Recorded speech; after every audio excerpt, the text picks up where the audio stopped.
Last night we saw another unusual election result, and we see a quote businessman now in a very significant lead for the nomination of the Republican Party, the party of Abraham Lincoln and Ronald Reagan.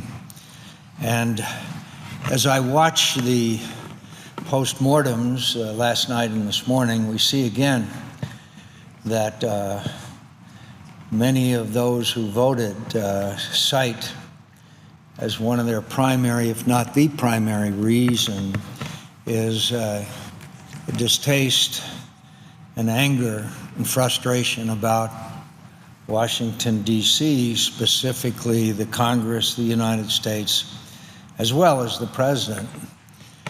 And they believe that they need somebody who is an outsider, someone who is not, quote, of the establishment. I guess that applies to anyone who is in elected office. And some of us have been surprised.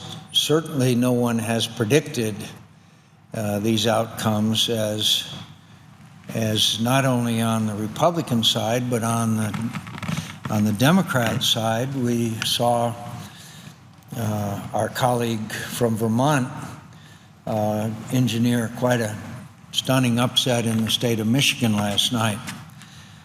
But he also, even though a member of the Senate, Senator Sanders clearly is speaking in opposition to the machine, the business as usual in Washington.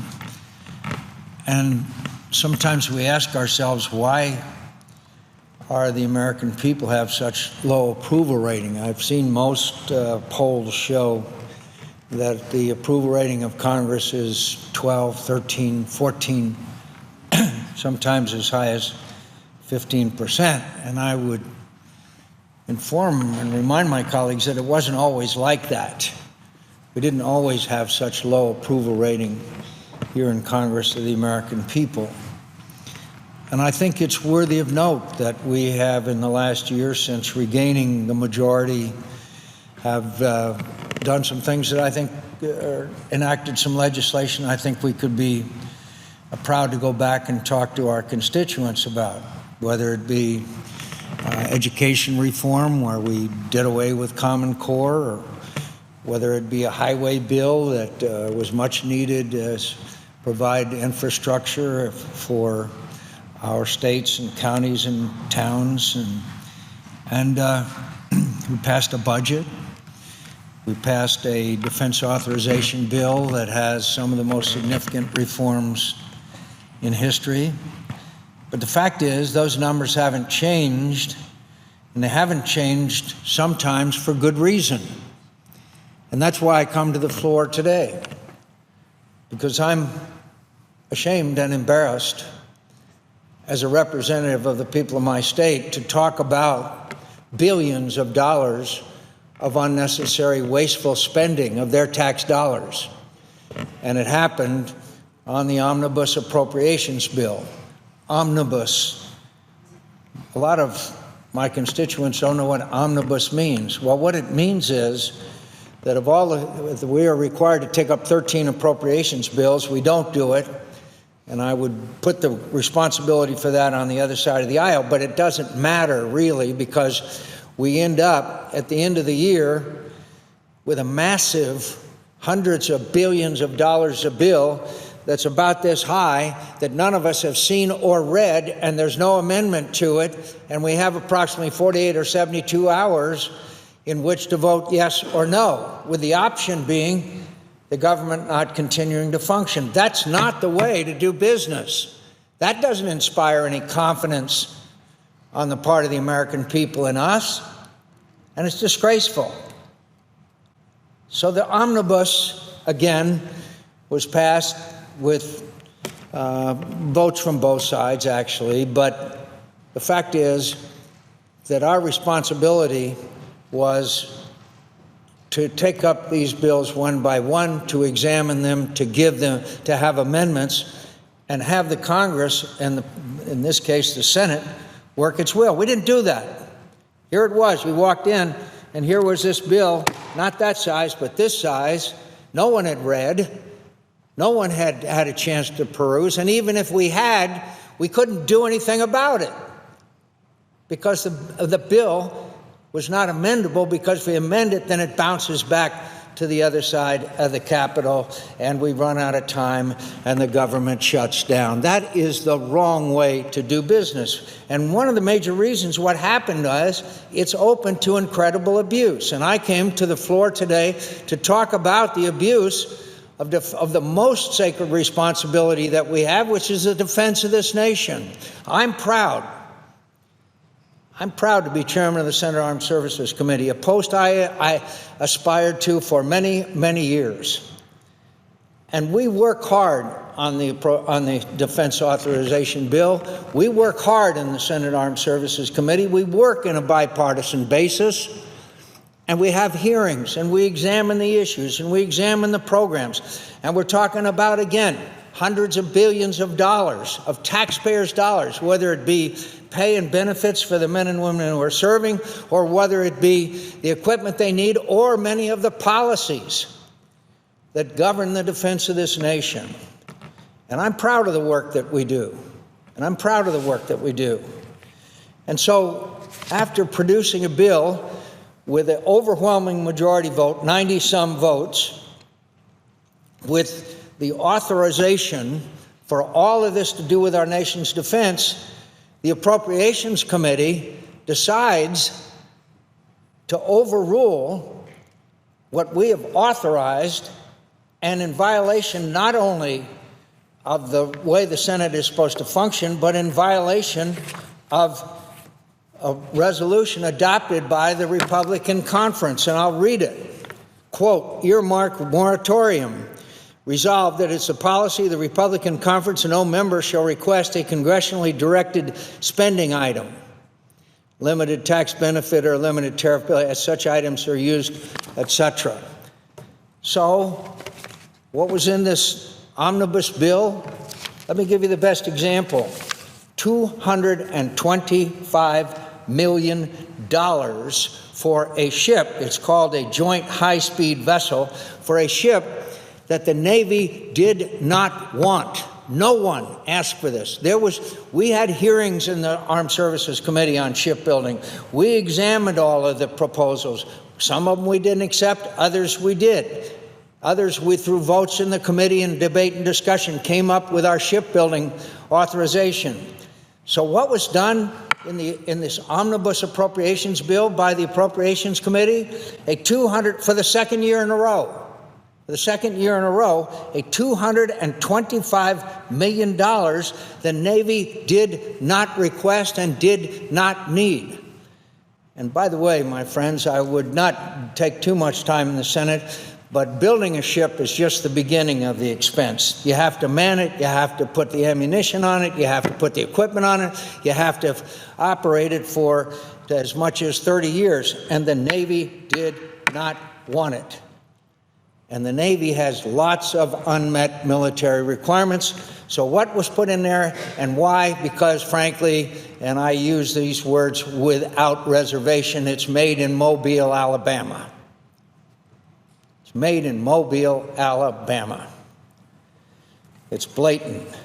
It's blatant. And then, of course, there were so many other items in it. Over the years, it's like any other evil. First you condemn things, and then you condone them, and then you embrace them. And there's no better example of that than the so-called money for, quote, medical research. Now, I've asked back years ago, somebody decided, hey, we'll spend some money for medical research on some of the illnesses that affect the men and women in the military. I don't take exception to that. But it grew and grew and grew and grew and grew. Now, in this bill, a $1.2 billion extra, not million, $1 billion for, let me give you an example, $120 million for breast cancer, $12 million for lung cancer, $6 million for multiple sclerosis, $20 million for ovarian cancer, $7.1 million $0.5 million for epilepsy, $12.9 million for HIV/AIDS. My friends, all of those are worthy causes. All of those should probably be funded. We should do all those things, but not on the defense bill. It was not authorized and jammed in for the Willie Sutton syndrome. The Willie Sutton syndrome is the famous bank robber was asked why he robbed banks, and he said that's where the money is. And in defense appropriations is where the money is. So here we have, over the last 23 years, as it's grown and grown and grown, just $2.4 billion of the $10 billion spent on these congressionally directed medical research program was relative to the military. In other words, $7 billion went to research things like osteoporosis and mad cow disease instead of training, equipment, and care for our troops and their families. We do not have enough money to care for the men and women in the military and take care of their families and take care of their medical needs. We don't have enough money for that as a result of sequestration. So what did they do? They put in $1.2 billion more in medical research. A few other examples. An additional $7 million in funding for a machine gun. These guns are made in a 500% increase. $750 million for a National Guard and Reserve Equipment Fund. $600 million in additional funding for DOD's science and technology budget. This is very interesting, my friends, this science and technology budget. Here's what happens. They put out $600 million, and it's supposed to be for, quote, scientific and technology research. But it doesn't say what specific item. So what happens, the members of the Appropriations Committee then writes to the Department of Defense and tells them to spend certain money on certain projects. That's a way of getting around the letter of the earmark ban, if not the spirit of it. Well, and then, of course, there's the Russian rocket.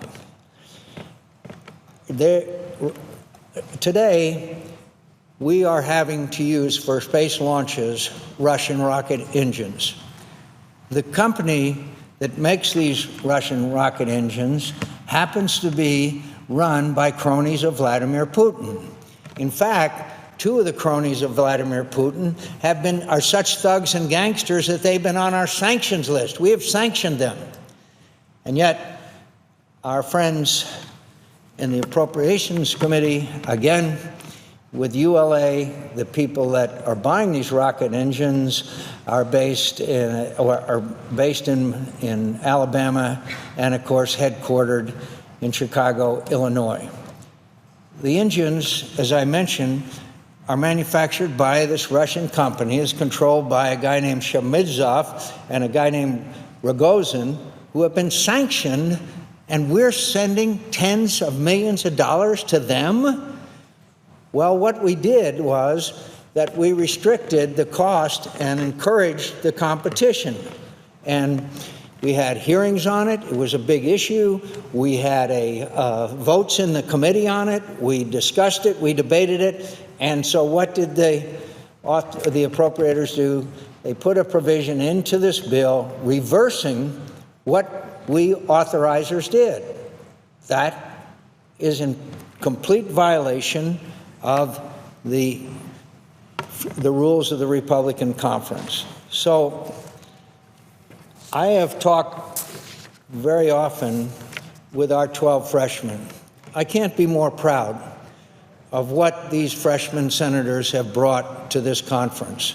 They brought enthusiasm, they brought knowledge, they have brought youth, they have brought military experience, people like Senator Ernst and Senator Cotton and others who bring the military experience. I'm so proud to have many of them serving on the Armed Services Committee. And I've asked them to get together and condemn this. I campaigned for almost all of them. They promised the people of their states, as I promised the people of my state, that I wouldn't allow this waste of billions of dollars of their tax dollars. that I would fight against it. And I'm asking our freshman senators to join together, and I hope that they will, because I've had conversation with them, to reject this. To not, if we go into another appropriations omnibus, that they will not allow this to happen. And why did I focus on my comments on defense? For two reasons. One, obvious.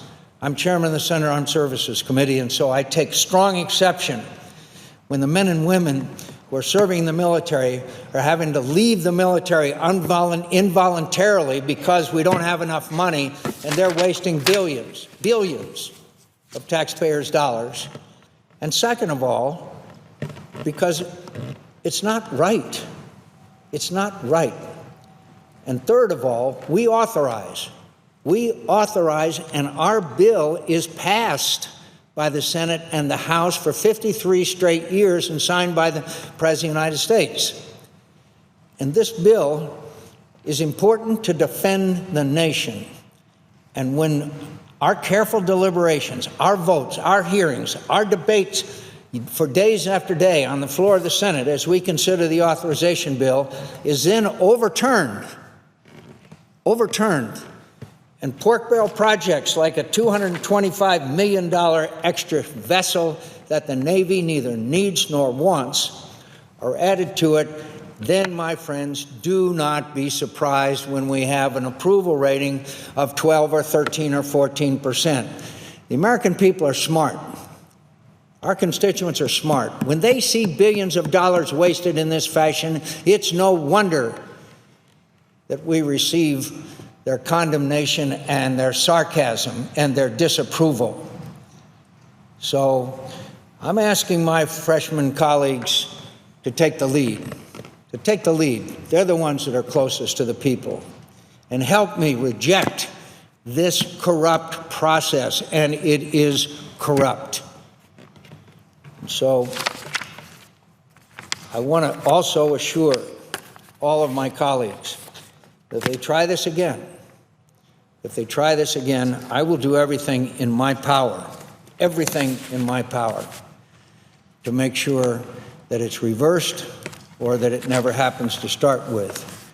We owe the American people much, much better than the process that I just described.